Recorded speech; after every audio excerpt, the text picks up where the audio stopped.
C'est pourquoi, mon frère, dans ta vie, tais-toi devant ces choses.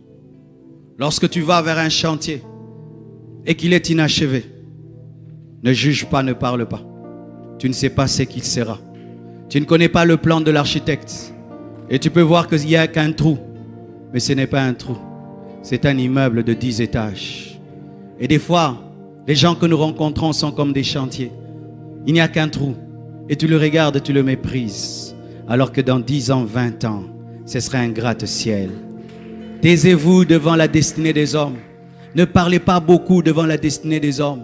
Nous que vous voyez là, beaucoup de gens nous ont méprisés. Beaucoup de gens nous ont méprisés, mes frères. Mais aujourd'hui, nous sommes une surprise pour eux. Tais-toi devant une chenille qui est dans son cocon. Quand la chenille entre dans le cocon, elle est atobe. Elle reste fixe. Elle est laide. Mais donne du temps. Il y aura la métamorphose. La chenille va devenir un papillon. Et certains au milieu de vous, vous êtes dans un cocon. Rien ne marche. Tu ne bouges pas. Tu es au même endroit. Financier, spirituellement, rien ne marche. Mais demain, tu seras un beau papillon. Quand tu te tiens devant un tableau noir, garde silence. Tu ne sais pas ce qu'on va y écrire. Certaines personnes sont des tableaux noirs. Rien n'est écrit. Ce sont des personnes lambda. Des personnes qui ne marquent pas. C'est une personne, tu oublies même son nom. Mais demain, c'est l'examen de ta vie qu'on va écrire sur ce tableau. Dieu fera dans sa vie des choses où tu dois aller prier pour dire: Dieu, est-ce que c'est toi ou c'est pas toi? Il y a des niveaux où Dieu commence à agir dans ta vie. Même les chrétiens commencent à prier. Est-ce que c'est Dieu ou c'est la magie? C'est un examen que Dieu donne. Cosinus, tangente. Oui, il y a des gens qui deviennent des examens dans la vie. Imagine que l'un de nos frères ici seulement, il reçoit une onction, dans tous les deux il part, il ressuscite les morts. Nous allons aller en prière pour prier: Dieu, est-ce que c'est toi? Même les gens qui croient à la puissance vont aller dire: Dieu, est-ce que c'est toi? Tu entends partout, il part, ressuscite. Les gens ne font que ressusciter. Il dit seulement: ah! Les gens ressuscitent. Lorsque tu vois un homme et rien n'est écrit, ce n'est pas que le maître n'a pas la craie. Quand tu vois un papier vide, ne te moque pas du papier vide. Tu ne sais pas quelle lettre on va écrire. Peut-être une recommandation présidentielle. Arrêtez de mépriser les hommes. Arrêtez de mépriser les hommes. Ne méprisez jamais un homme. Même les païens disent des fois à leurs filles: on ne se moque pas d'un homme. Même les païens disent ça. On ne se moque pas d'un homme. Parce qu'un homme aujourd'hui, il peut marcher avec des babouches, mais demain il devient ministre. C'est pourquoi même sœur, quand tu dis d'un homme qui veut t'épouser, ne l'insulte pas. On ne dit pas non à un homme en l'insultant. Dis seulement non. Ne dis pas: regarde-toi, regarde-moi, regarde-toi. Arrêtez ces regarde-toi, regarde-moi. Il va te doubler un jour dans la pluie. Je sais ce que j'ai dit, hein. Je connais une fille il y a longtemps. Non, je saute cette partie. Elle va suivre la vidéo. Elle m'a méprisé, frère. Je suis allé demander la main en bus. Elle m'a regardé. Tu dis: je t'aime à pied, tu rentres à pied. Ne méprisez jamais les hommes. Ne regarde pas ta vie pour juger un homme. Tu n'es pas Dieu. Ne te moque jamais d'un vase brisé dans les mains d'un potier. Ne te moque jamais d'un vase brisé dans les mains d'un potier. Tu ne sais pas ce qui va devenir un vase d'or. Si tu pouvais regarder Pierre en train de renier Jésus, quel futur tu allais lui donner? Tu allais dire: zéro, il n'y a rien ici. Mais Jésus voyait, même derrière le reniement, que cet homme sera prêt à mourir pour moi. Il n'a pas pu mourir pour moi parce qu'il n'avait pas le Saint-Esprit. Quand il aura le Saint-Esprit, Pierre mourra pour moi. Il m'aime beaucoup mais n'a pas la force. Je lui donnerai la force. Ne te moque pas d'un homme qui est tombé dans le péché. Ne te moque pas d'un homme de Dieu qui est tombé dans le péché comme nous faisons maintenant à Kinshasa. Tu ne connais pas quand est-ce qu'il va se repentir. Et c'est que Dieu va lui dire. Vous aimez les épîtres de Pierre? Mais Pierre a renié son maître. Il a dit qu'il ne le connaît pas. Ne te moque pas d'un frère qui traverse des moments difficiles. Tu ne connais pas son histoire avec Dieu. Ne te regarde pas pour juger un homme. Il se peut qu'il sera plus grand que toi. C'est pourquoi tant qu'un homme ne s'est pas tenu debout, ne dis pas que tu es plus grand que lui. Tu peux être debout, l'autre est assis et tu penses que tu es plus grand que lui. Non, il est assis, il n'est pas debout. Lorsqu'il va se déployer, il est plus grand que toi. Ne te moque pas quand tu ne comprends rien. Et même si tu comprends, il y aura toujours des choses que tu ne comprendras pas. Ils se sont moqués de Jephthé parce qu'il avait de mauvaises origines. Mais ce qu'ils ne savaient pas, c'était lui leur juge. C'était leur roi. Parce qu'en ce temps-là, Dieu n'établissait pas encore des rois, c'était des juges.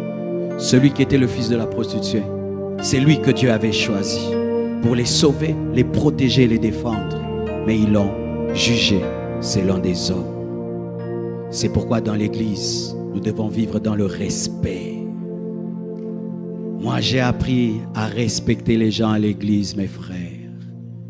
Ça fait 23 ans que je suis pasteur et ça fait maintenant plus de 31 ans que je suis chrétien. Je crois bien. 31 ans. J'ai vu des frères à l'église qui venaient étudier à l'église. Ils n'ont pas de maison. Ils habitent l'église. Il a toujours le même pantalon. Il prie tout le temps. Il cherche Dieu. Toi, tu viens de chez vous. Tu as papa, maman. Et tu le regardes. Mais il prie Dieu de tout son cœur. Aujourd'hui, ils sont dans le monde entier. Ils influencent la terre. Ils ont tout ce dont ils ont besoin. Les choses qu'ils demandaient à Dieu dans le secret, Dieu entendait, Dieu leur a donné. Un jour, un homme de Dieu a rencontré une sœur. C'était la fille d'un médecin.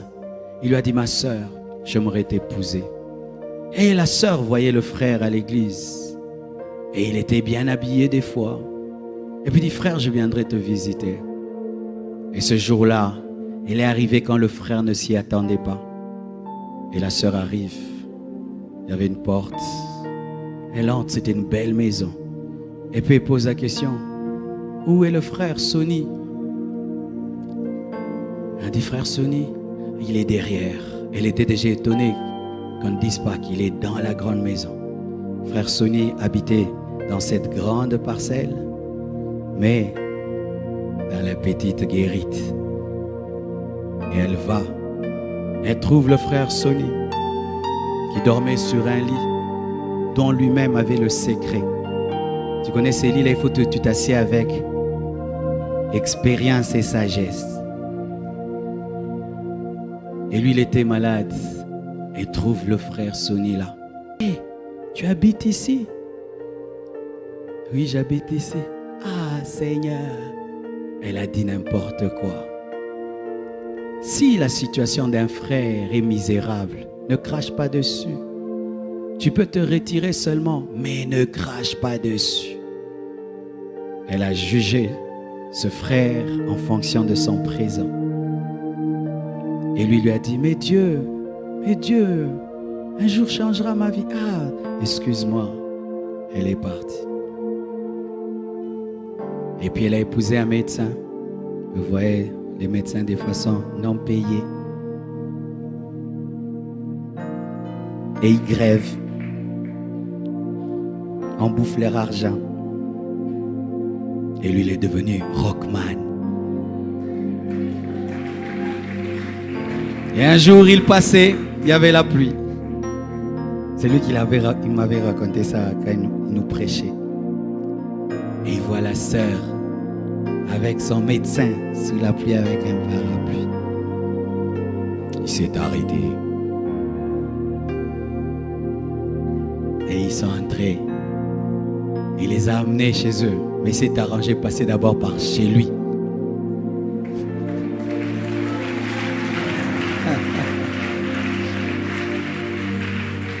pour qu'il puisse sécher. Et le monsieur était loin. Et la fille est venue et lui a dit, je comprends le verset qui dit que tu perdras par ta faute ton propre héritage. Elle a dit ça. C'est pas que j'encourage les frères, t'as rien, tu cherches une femme. Non, ne changez pas mon message. Ne changez pas. Lui, il avait un ministère déjà. C'est pas que t'as rien là et puis tu veux, non. Il avait déjà un ministère, mais il était au début. Au début du ministère, mes frères, je transportais les bancs. J'achetais les bancs à Montbélé. Dans la boue, j'allais au marché acheter une chaise en plastique. J'habitais des maisons dans lesquelles il pleuvait, dans lesquelles il y avait des gros rats. Je restais devant un arrêt de bus jusqu'à 23 heures pour trouver un taxi où nous serons à 2 devant. Certains, en voyant ça, m'ont méprisé, mais d'autres ont vu qui je serais. Ne vous moquez jamais d'un homme. Jamais d'un homme. Parce que là où tu es, pour toi, c'est le top. Mais l'autre va commencer là où il est ton top et va dépasser ça. Chaque homme est un point d'interrogation. Chaque homme est un mystère. Et quand tu sais ça, tu respectes les hommes. Dans ce pays, il y avait les mouvanciers. Il n'y a plus les mouvanciers. Il y avait les rôles changent. Les rôles changent. Même vous qui avez le pouvoir, soyez humble. Que tout le monde soit humble. Que Dieu vous bénisse.